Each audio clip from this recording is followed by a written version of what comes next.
Welcome to psychology. பிரச்சனைகள் நிரந்தரம் கிடையாது. இதுதான் இதுக்கான டாபிக். இப்போ பார்த்தீங்கன்னா நம்ம எல்லாரும் வாழ்க்கையிலையுமே பிரச்சனைகள் வரும் போகும். அது பார்த்தீங்கன்னா நல்லா கவனித்து பார்த்தீங்கன்னா எந்த பிரச்சனையுமே நிரந்தரமாக தங்கிடாது.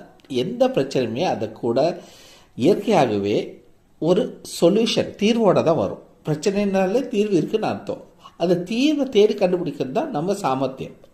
ஸோ பிரச்சனைகள் அப்படியே தங்கிவிடாது, நிரந்தரம் கிடையாது. அதை பார்த்து அஞ்ச வேண்டாம், பயப்பட வேண்டாம், கவலையோட வேண்டாம், சோர்ந்து போகாதீர்கள். பிரச்சனைகள் வந்தால் கூட தன்னம்பிக்கை, விடாமுயற்சி, அப்புறம் ஆர்வம் இதெல்லாம் விட்டு விடாதீர்கள்.